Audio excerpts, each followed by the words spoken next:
Hey everyone, and welcome to the Sandbox. I just finished my rewatch of the Lord of the Rings and Hobbit trilogies, so today I'm going to share my thoughts on each film and rank them from worst to best. I would like to mention that I plan on reading the Lord of the Rings and Hobbit books sometime next year, so this list is pre-books for me. I watched the Lord of the Rings movies as a kid and hadn't rewatched them until recently, so they're not super nostalgic for me, and I definitely expect to update this list after reading through the source material.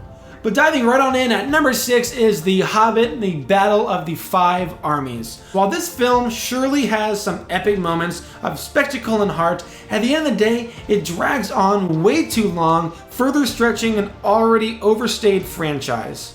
Its narrative is fairly lacking, mainly focusing on mankind trying to seek reparations and a fair deal, with the elves trying to capitalize on this deal, and Thorin drifting into madness known as the Dragon Sickness. This leads to a huge CGI battle that lasts most of the film's runtime, and personally, I thought the action was some of the best in the Middle-earth franchise, from dwarves riding on giant rams to man slaying a dragon, and we always got snippets of Legolas during each movie doing insanely heroic and calculated moves, but his epic boss battle against Bolg in this film is forever ingrained in my memory. Now, the main gripe I have with this film is that the Hobbit is barely in it. His character arc was basically wrapped up in the desolation of Smaug. Now, the Two Towers somewhat sidelined Frodo and Sam, but we'll get into why I actually like that later. Plus, they still had a big part to play, just smaller. Thorin in this film is really the character we focus on, which makes the film somewhat frustrating because of his insanity. We feel bad for him, and we are rooting for him to get better, but at the same time, thanks to the pathos they set up for Bard of Lake Town, we kind of root for him to lose as well. At least then he'll be back to his bitter old normal self. At the end of the day, this film just felt like an excuse to put out another 2-hour battle for the franchise with seemingly little story to tell.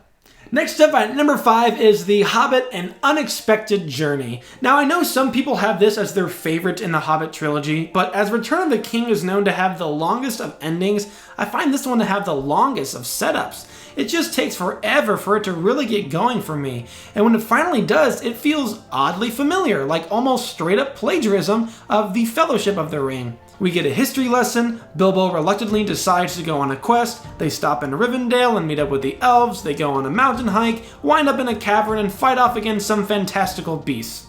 I think Smeagol and the addition of Azog the Defiler as antagonists actually did help the film and the series as a whole. It made the quest feel rather impossible, like Frodo's in The Lord of the Rings, but at the end of the day, this is not the Hobbit film I look forward to rewatching the most. Now, that one would be The Desolation of Smaug, which comes in at number 4. The growth of Bilbo's character is impeccable here and really makes you love him. He's grown out of his shyer shell and into a more confident little thief. This film for me does what the Battle of the Five Armies does, which is deliver non-stop excitement, but this one brings a ton more variation. We get epic action, funny chase scenes, mysterious drama, and heck, even a little romance. Plus, Bilbo finally coming face to face with Benedict Cumberbatch's Smaug is stupendous. The last scene of this movie really gave me chills. I can still remember walking out of the theater being so stoked for the next and final installment of the Hobbit franchise. Now, some people really bag on the Hobbit movies for its somewhat excessive use of CGI, and I can see where they're coming from. Although it's never bothered me as much, and for me, as long as the CGI doesn't take me out of a film, I don't discount it towards the film. In fact, the only thing that actually bugged me about this film was the GoPro footage during the barrel scene. Once or twice is okay, but after that it gets a little excessive. Anyways, moving on to number 3 is The Fellowship of the Ring. I looked at countless rankings to see which films fans love the most, and I gotta say, I saw it all. I saw every combination of the ranking for the Lord of the Rings trilogy, and I saw them an equal amount of the time. The critics I look up to favor Fellowship a bit more, but again, for me, 40 minutes for them to just get out of the Shire and on the adventure felt way too long. It's just not my taste personally. True, this is a high fantasy epic, and we do get a solid introduction to the characters, we get some background on the history, and we learn what's at stake, but 40 minutes is half the runtime for your typical film nowadays, and I just feel like Peter Jackson could have slimmed it down a bit.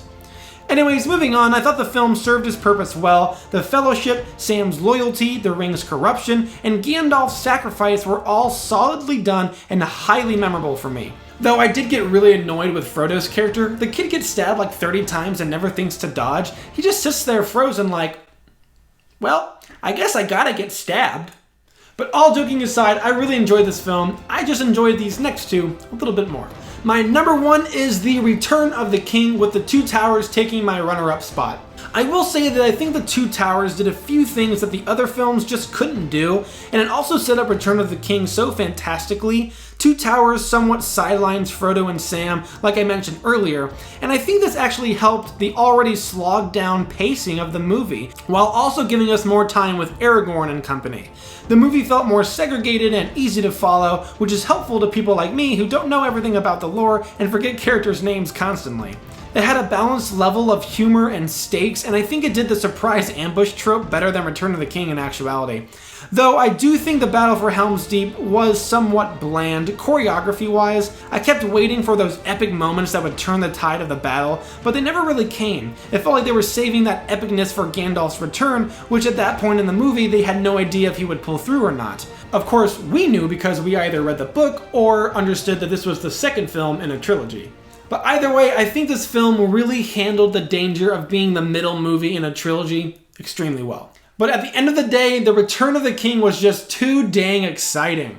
When I watched The Two Towers, I had to take a couple of breaks, but with Return of the King, I watched it all at once. I was so excited to keep going, and I just wanted to see how it all came together in the end. The movie is basically just a giant battle, but unlike Battle of the Five Armies, it has so many moving pieces, drama, suspense, and surprises. Sam really steals the show for half of the film, and Aragorn steals the other half. This movie just does such a great job at portraying these interesting characters while doing a huge epic battle. Though its ending was somewhat awkward and oddly paced, besides being way too long, I gotta say I was never more excited during my Middle-earth marathon than with The Return of the King.